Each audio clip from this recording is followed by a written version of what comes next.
मैं डॉक्टर सुरेश खैरनार मेरे साथ जुड़ गए, मैं उनके पास आ रहा हूं। लेकिन मैं अपने दर्शकों को एक सूचना और दे दूं, जो ट्रांसपेरेंसी का मामला है ना, ये ट्रांसपेरेंट हमको और आपको रहना है। हमको आपको कहीं जाना है तो आधार कार्ड भी लाओ, पिता का वो भी लाओ।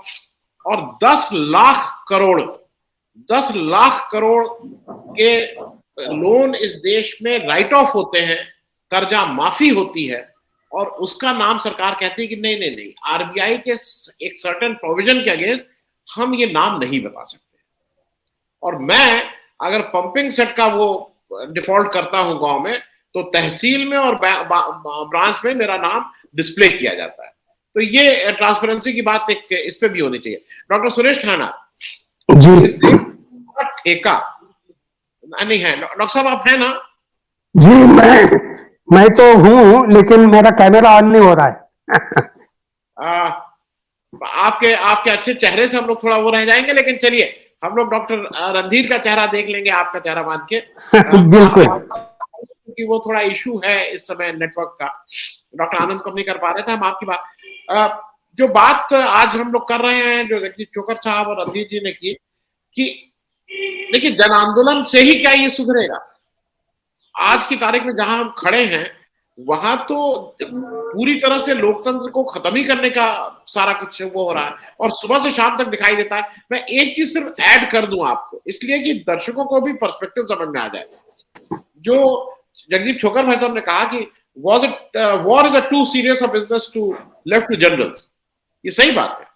क्योंकि अगर जन आंदोलन की बात करेंगे तो परसों सीबीआई ने अखिलेश यादव, मुलायम सिंह यादव, प्रतीक यादव, डिंपल यादव का 2007 में जिसपे उनको डिस्चार्ज मिल गया था, वो केस फिर ओपन कर दिया, ये कह के कि वो पत्र गलत था जो सुप्रीम कोर्ट में दिया गया। और एक चीज ये भी है पब्लिक डोमेन में कि 2004 में अखिलेश यादव जी 2 करोड़ के मालिक थे, 2019 में 2022 में 40 करोड़ के मालिक हो गए। ये एक अच्छा सफर, उन्होंने केवल नेतागिरी करते रहे, उन्होंने और कोई बिजनेस नहीं किया जो उन्होंने कहा है, लेकिन एक अच्छा बिजनेस हुआ। तो ये जन आंदोलन का ये भी तो पार्ट है। मुझे अपने जगदीप छोकर साहब एडीआर में, मुझे अपने नेताओं से ये भी तो पूछना है कि कौन सा बिजनेस करते हो भाई, कौन सा बिजनेस करते हो? डॉक्टर सुरेश खन्ना जी, राजनीति यही सबसे बड़ा बिजनेस है, क्योंकि अभी तक हमारे जितने भी हम राजनेताओं को देख रहे हैं, नाम लेने की जरूरत नहीं है। मैं महाराष्ट्र से बात कर रहा हूं, और मेरे ख्याल से भारत के किसी भी राज्य की तुलना में पैसों का वेड़ानारा होने की महाराष्ट्र की जो परंपरा है, वो हमको हिंदी बेल्ट के लोगों के आंकड़ों से हंसी आती है। क्योंकि यहां तो हम तो हमारे हमारे इतने अकूत हमारा धन है, उद्योगपतियों से लेके फिल्म जगत से लेके क्या क्या नहीं सोर्स है हमारे पास में। और दुनिया भर के जमीनों की वो लेकर अभी महाराष्ट्र विधानसभा का अधिवेशन मेरे शहर में चल रहा है, विंटर सेशन। वर्तमान मुख्यमंत्री के ही जमीन के घोटाले को लेकर अभी ठप चल रही है हमारी विधानसभा नागपुर की। तो राजनीति मेरे ख्याल से आज की तारीख में सबसे बड़ा बिजनेस है, और बिजनेसमैन भी आजकल राजनीति में आने लगे। जैसे ओरा कमेटी के रिपोर्ट के अनुसार 50% के आसपास हमारा संसद आ गया, हमारा राजनीति का क्षेत्र क्रिमिनलाइजेशन हो गया है। तो उस हिसाब से क्रिमिनल लोगों ने तय किया कि हम ही क्यों नहीं खुद जाए राजनीति में, और तो उस हिसाब से ये अनुपात उन्हीं लोगों का बढ़ गया है। तो वर्तमान तारीख में राजनेता और गुंडा, वर्तमान तारीख में राजनेता और चोर, वर्तमान तारीख में राजनेता और डाकू, इनमें फर्क करना अभी की तारीख में मुश्किल है। और सबसे दुख की बात, हमाम में सभी नंगे वाली कहावत आज की तारीख में कम अधिक प्रमाण में सभी को लागू है। इसमें सिर्फ डिग्री का मात्रा का फर्क है। जो अपने आप को एक बहुत ही साफ सुथरी पार्टी बोलती थी, जिसका नाम भारतीय जनता पार्टी है, जिसका जन्म हार्डली, वैसे तो 1981 से गिनेंगे तो बहुत कम हो जाता है, लेकिन मैं 51 से ही जाता हूं, तो यह भारत की सबसे तरुण पार्टियों में इसका शुमार होता है। और आप अभी अभी इलेक्शन बॉन्ड और गुजरात के समय किए गए सुधार और क्या क्या दुनिया भर की बातें, ये जो पैसों इकट्ठा करने का भारतीय जनता पार्टी का जो एक नायाब तरीका है, पहले पार्टियां अपने ढंग से धन इकट्ठा करती थी, लेकिन अब जिन्होंने जिस ढंग से सो कॉल्ड व्यवस्थाएं बनाई है, जिसका नाम दिया इलेक्शन बॉन्ड और पीएम केयर फंड और क्या क्या दुनिया भर की, ये तो भारतीय संसदीय इतिहास में मेरे ख्याल से किसी भी राजनेता के दिमाग में नहीं आया जो आज इनके दिमाग में आया है। और ये जिस ढंग से पैसे इकट्ठा कर रहे और जिस ढंग से पैसों का खेल चुनाव में कर रहे, फिर चुनाव के बाद में जब कम ज्यादा सीटें होती है उसमें जब कर रहे हैं, हमारे नागपुर अधिवेशन के पहले दिन यहां पर 50 खोखे, खोखे मतलब एक खोखे को 1 लाख बोला जाता है, तो 50 खोखे एक विधायक ऐसे मराठी में वोट लेके, अभी कल परसों का डॉक्टर सुरेश, एक एक एक आपको त्रुटि सुधार कर, खोखा करोड़ होता है। हाँ करोड़, सॉरी, मैं और भी अनाड़ी हूँ इस बारे में, क्योंकि पैसों का लेन देन लगभग नहीं के बराबर करता हूं ना। पेटी पेटी लाख होता है, खोखा करोड़। बराबर बराबर, यस आई एक्सेप्ट। तो इस हिसाब से महाराष्ट्र के वर्तमान सरकार का जो पूरा क्रिएशन है, इसके जो बनने का जो प्रोसेस है, मेरे बगल में गोवा है, वहां की जो प्रक्रिया है, मध्य प्रदेश में भी जो कमलनाथ को भगा के जो शिवराज बाबू आके बैठे, और सबसे दुख की बात, मनोहर पर्रिकर एक आईआईटीएन, वो आदमी इतनी सी छोटी सी म्यूनिसिपैलिटी टाइप की विधानसभा में चिढ़ा के बोल रहा है कि हमारे विधायक कम होने के बावजूद हमने सरकार बना ली है।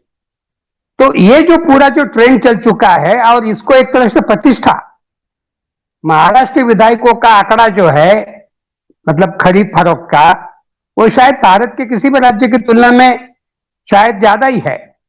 तो इसलिए आपने जो बिजनेस की बात पूछी, वो अखिलेश बाबू हो या कोई और भी XYZ हो, नाम की जरूरत नहीं है।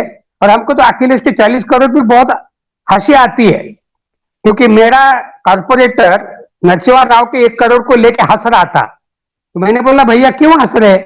सर बोले ये प्रधानमंत्री है देश का और हम तो नागपुर के कॉर्पोरेटर है, 1 करोड़ तो हम ही डकार जाते हैं बोले। अब ये जो भारतीय राजनीति का जो वास्तव है, कॉर्पोरेटर से लेके विधायक से लेके मेंबर ऑफ पार्लियामेंट तक, तो अखिलेश का 40 करोड़ आंकड़ा तो हमारे महाराष्ट्र राजनेताओं के लिए तो हंसी का आंकड़ा है। तो इस हिसाब से वर्तमान राजनीति का जो क्षेत्र है, ये जिस ढंग का पूरा बन गया है, जिसको लेके जयप्रकाश नारायण जो आज की चर्चा के केंद्र बिंदु का मेरे ख्याल से मुख्य शख्स है, कि जिन्होंने अपने पूरे जीवन में चुनाव सुधार को लेकर जद्दोजहद की, उसके लिए सिटीजन फॉर डेमोक्रेसी, उसके लिए PUCL, उसके लिए यूथ फॉर डेमोक्रेसी, बहुत सारी प्रक्रियाएं उन्होंने अपने जीवन में चलाई।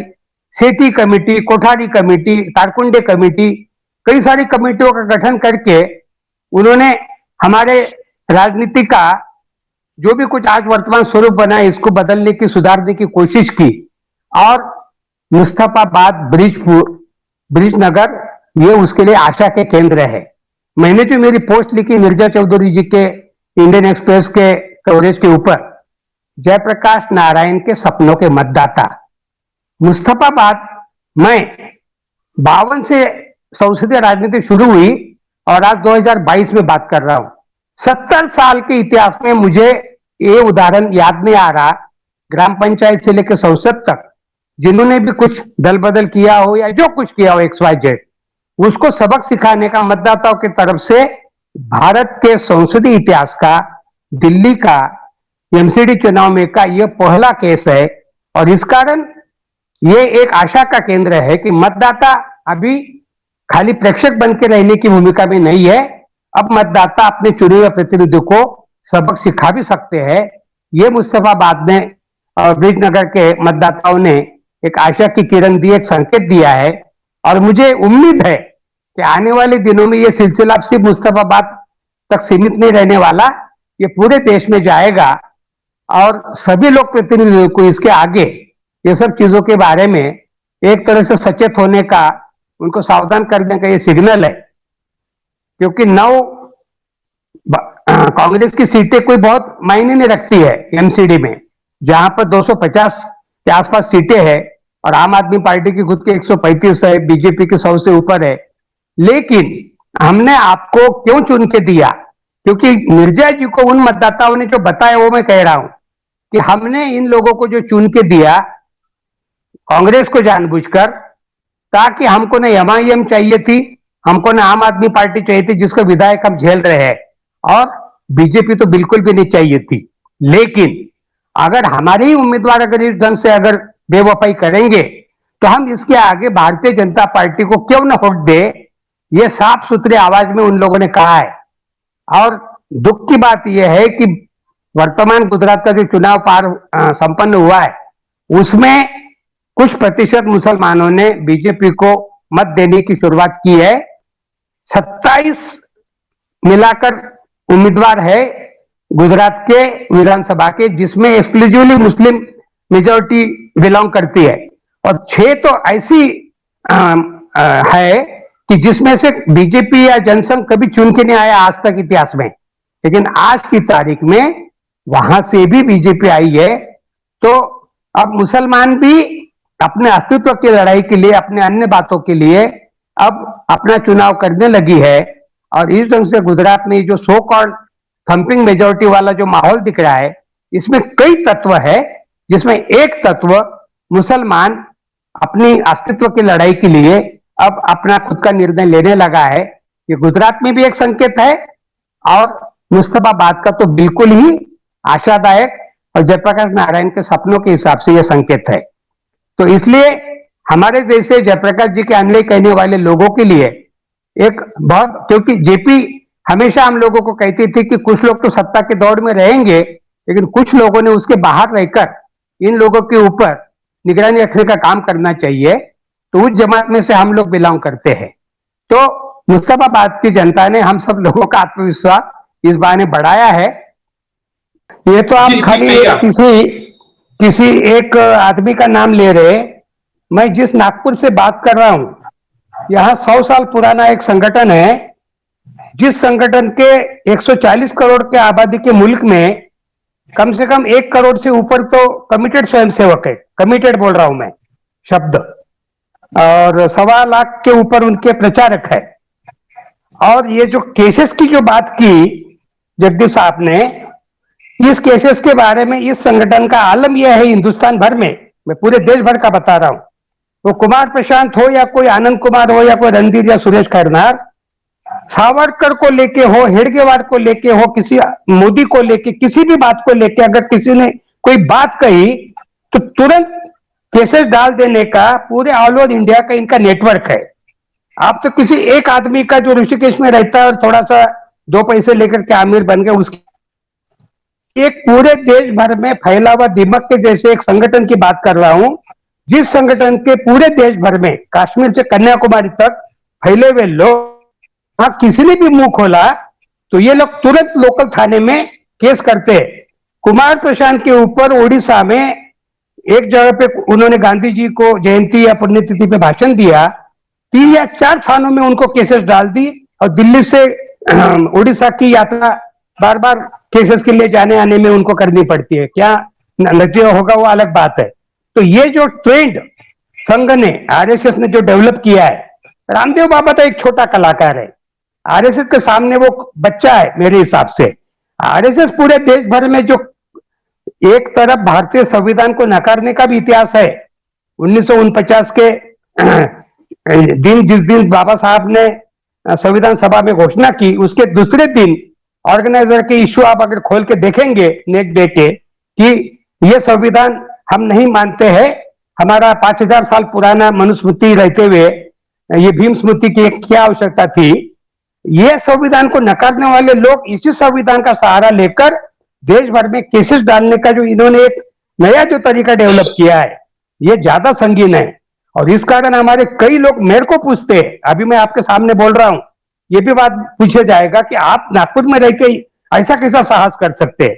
यानी ऐसा आतंक बन गया है कि जैसे नागपुर में रहना या भारत में रह के बात करना यानी एक बहुत बड़ी हिम्मत की बात हो गई। तो कानून का सहारा लेकर, नितिन गडकरी का उदाहरण देता हूं मैं, आपने नाम लिया आनंद जी, मेरा भी आपने आत्मविश्वास बढ़ा दिया। नितिन गडकरी ने अरविंद केजरीवाल को कंपेल किया अपने घर में बुला के माफी मांगने के लिए, और 500 करोड़ का दावा ठोका था, 5 मिनट में वापस ले लिया। अरविंद और जब ये सिसोदिया दोनों जाके पैर छुए, वो फोटो है, ये कोई सुनी सुनाई बात नहीं। इंडियन एक्सप्रेस में मुख्य पृष्ठ के ऊपर इनके फोटो है मिलने के, जब गडकरी लोकसभा में पहुंचा और मंत्री बन गए थे, और अरविंद केजरीवाल ने बाकायदा जाके माफी मांगी और गडकरी ने बड़े मन करके अपने केसेस वापस लिए, क्योंकि गडकरी के खिलाफ जो औरत खड़ी हुई थी, उसको सिर्फ गडकरी के करप्शन को एक्सपोज करने के मेरिट के ऊपर ही खड़ा किया था। वो बंबई की लड़की थी और यहां आके लड़ी थी, मुझे आई थी मिलने। तो गडकरी के ऊपर जो भ्रष्टाचार के आरोप नागपुर की सभा में बार बार किए गए, फिर केजरीवाल भी एक बार आए, जिसकी अध्यक्षता मुझे करनी थी, मैं नहीं गया, और उस सभा में भी केजरीवाल ने गडकरी के भ्रष्टाचार के आंकड़े जो भी थे वो बताए, और इस गडकरी ने केजरीवाल को आखिर माफी मांगने के लिए कंपेल किया। यही वकीलों का जो पूरा जो जखीरा इन लोगों के पास में है, नागपुर के सबसे बेहतरीन वकील ये इनके जेब में रहते हैं। तो ये जो पूरे देश भर में इन्होंने संविधान का सहारा लेकर ये जो कानूनी मामले कर दिए, मेरा कहना है कि मुस्तफाबाद या ब्रिजपुर ये सबसे बड़ा जवाब हो सकता है। ये कानून वानून के द्वारा जिसको करना है वो करते रहे, लेकिन जनता का अगर इस ढंग का अगर मूड अगर बदलने लगा तो इनको सबको नानी याद आएगी और सबको उस हिसाब से इनको विनम्रता का व्यवहार करना पड़ेगा। और ये जो सो कॉल्ड कोर्ट केसेस की जो धमकियां देते रहते हैं वो, और यही नहीं, न्यायाधीश महोदय भी देते रहते हैं, वो भी कंटेम्प्ट का डंडा उठा उठा के सामने वाले को डराते रहते हैं। अब बिल्किस बानो का ले लीजिए ताजा, जिस जल्लाद गुजरात गवर्नमेंट ने उस औरत के अपराधियों को 75 साल की आजादी के आड़ में छोड़ दिया, उसी गुजरात सरकार के पास में वर्तमान सुप्रीम कोर्ट बोल रहा हूं मैं, कंटेम्प्ट की जिम्मेदारी लेकर बोल रहा हूं, उसी गुजरात गवर्नमेंट के पास भेजना। और आज ही मुझे वकील का एक मैसेज आया गुजरात से कि गुजरात गवर्नमेंट ने साफ उस केस को नकार दिया है। आप चोरों के पास में ही आप अगर इस तरह की बातें करने के लिए या डाकुओं के पास अगर वापस भेजोगे, 11 लोगों ने इस महिला के ऊपर जिस ढंग से जघन्य कांड किया, एक पुरुष होने के नाते मेरी गर्दन नीचे हो जाती है। और उस महिला की केस को एक महिला जज खुद अपने आप को अलग कर लेती है कुछ दिन पहले, और उस केस को सुप्रीम कोर्ट जो भी बचा हुआ है वो उस महिला को वापस गुजरात भेजता है। तो ऐसी जुडिशियरी, ऐसी न्याय प्रणाली मजाक बना के रखा हुआ है। और डॉक्टर आंबेडकर ने कहा था कि मेरा संविधान कितना भी अच्छा हो, लेकिन इसको अमल में लाने में कौन लोग इसके ऊपर इसकी अच्छे डिपेंडेंट है। और आज की तारीख में रामदेव से लेकर वर्तमान सर्वोच्च न्यायालय के जजों तक संविधान के बारे में ऐसी की तैसी करने में पीछे नहीं है। ये बिल्किस बानो के केस से मैं पूरी जिम्मेदारी के साथ और कंटेम्प्ट का पूरा मेरे ऊपर का मामला होने की संभावना होने के बावजूद मैं अंडरलाइन करके बोलूंगा कि ये लानत है कि इस ढंग से एक सताई हुई औरत को वापस गुजरात सरकार के पास भेजना ये हृदयहीन काम है, ये मनुष्यता के खिलाफ काम है।